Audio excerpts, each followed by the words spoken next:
എറണാകുളത്ത് എൻ്റെ കൂട്ടുകാരി മിലി വിനോദിൻ്റെ വീട്ടിൽ ചെന്നപ്പോൾ അവളുടെ അമ്മ പറിച്ചു തന്ന മുരിങ്ങക്കായാണേ. നമ്മളിതിപ്പോൾ 2-3 കറിക്കുള്ളതുണ്ട്. അതെന്നാണെന്നറിയോ, പിഞ്ച എന്ന് പറഞ്ഞാൽ അധികം മൂക്കാത്ത, അപ്പോൾ നല്ല ടേസ്റ്റും ആയിരിക്കും, ഫ്രഷുമാണ്. അപ്പോൾ അത് വെച്ചിട്ട് ഒരു നാടൻ കറി, നമ്മുടെ മുരിങ്ങയ്ക്കായും തക്കാളിയും കൂടെയുള്ള ഒരു കറി. അത് നമ്മളെല്ലാവരും ഉണ്ടാക്കുന്ന. അപ്പോൾ ഞാനിത് ഉണ്ടാക്കുന്നത് നിങ്ങളെ കാണിച്ചു തരുക കേട്ടോ. അപ്പോൾ എങ്ങനെയാണെന്ന് നോക്കാം. വായു. 3 മുരിങ്ങയ്ക്കായ എടുത്തേക്കുന്നത്. അത് നമ്മൾ കഴുകി എടുത്ത് വെച്ചിട്ടുണ്ട്. ഇനിയിപ്പോൾ ഇതിൻ്റെ നാരൊക്കെ ഇന്ന് കളഞ്ഞെടുക്കാവേ.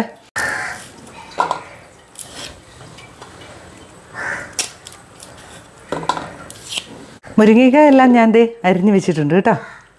ഇനിയും ഇത് ശരിക്കും പറഞ്ഞാൽ മൂത്ത കായാണെങ്കിൽ ഇത് 2ആയിട്ട് നടുവേ ഒന്ന് പൊളക്കുകയും കൂടെ വേണം കേട്ടോ. ഇത് ചെറുതായതുകൊണ്ട് അതിൻ്റെ ആവശ്യമില്ല. ഒരു മൺചട്ടി നമ്മൾ അടുപ്പ് വെച്ചേക്കുന്നത്. സ്റ്റൗവൊക്കെ ഒന്ന് ഓൺ ചെയ്യാം. എന്നിട്ട് ഒരു ഇച്ചിരി എണ്ണ ഒഴിച്ചു കൊടുക്കാവേ. എണ്ണ ഒന്ന് ചൂടായി വരുമ്പോഴേ നമുക്ക് മുരിങ്ങയ്ക്ക ഇട്ട് കൊടുക്കാം. അതിൻ്റെ കൂടെ തന്നെ നമ്മുടെ പച്ചമുളക്, എരിവിനാവശ്യമുള്ള പച്ചമുളക് ചേർക്കണം കേട്ടോ. പിന്നെ നമ്മൾ കുറച്ച് കാശ്മീരി മുളക് കൂടിയേ ഇതിനകത്ത് ചേർക്കുള്ളൂ. പക്ഷേ ഈ കറിക്ക് ആവശ്യമുള്ള പച്ചമുളക് നമ്മൾ ചേർക്കണം.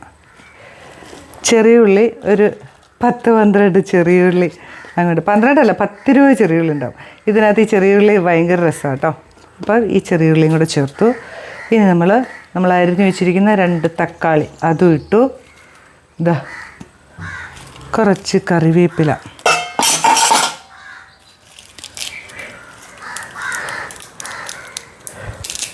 അതും കൂടെ ഇട്ടു.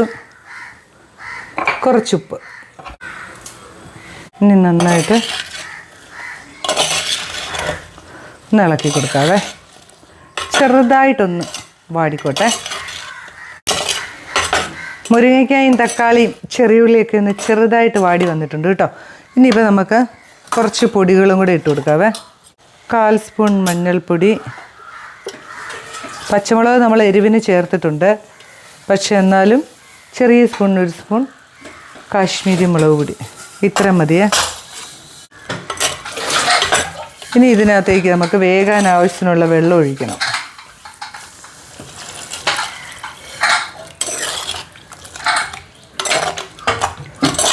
ഇവിടെ ഇരുന്നൊന്ന് വെന്തോട്ടെ. ഈ സമയം കൊണ്ട് നമുക്കൊരു പണിയും കൂടെ ചെയ്യണേ. അരയ്ക്കണം. 1 മുറി തേങ്ങ എടുത്തേക്കുന്നത്, കുറച്ച് മഞ്ഞൾപ്പൊടിയും 2 അല്ലി വെളുത്തുള്ളി. ഇതിനകത്ത് വേറെ ഒന്നും ചേർക്കരുത് കേട്ടോ, ജീരകം അങ്ങനത്തെ ഒന്നും ചേർക്കരുത്. ഇത് രണ്ടും കൂടെ ചേർത്ത് നന്നായിട്ട് അരച്ചെടുത്തുകൊണ്ട് വരാവേ. ഇച്ചിരി വെള്ളവും കൂടെ ചേർത്ത് നമുക്ക് മിക്സിയുടെ ജാറിലൊന്ന് അരച്ചെടുത്തുകൊണ്ട് നമ്മുടെ കറി ഒന്ന് തുറന്ന് നോക്കണ്ടേ. മുരിങ്ങയ്ക്കൊക്കെ നന്നായിട്ട് വെന്തിട്ടുണ്ട് കേട്ടോ. തക്കാളി മുരിങ്ങയ്ക്കൊക്കെ റെഡി ആയിട്ടുണ്ട്. ഇനി നമ്മൾ ചേർക്കുന്നത് നമ്മുടെ അരപ്പാ കേട്ടോ. കുറച്ച് വെള്ളം ഒഴിക്കാവേ.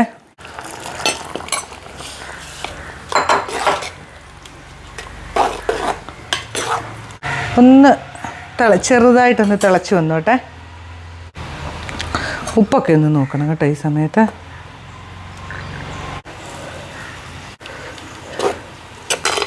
തിളയൊക്കെ വന്നിട്ടുണ്ട്. ഇനി നമുക്ക് സ്റ്റൗ അങ്ങ് ഓഫ് ചെയ്യാവേ.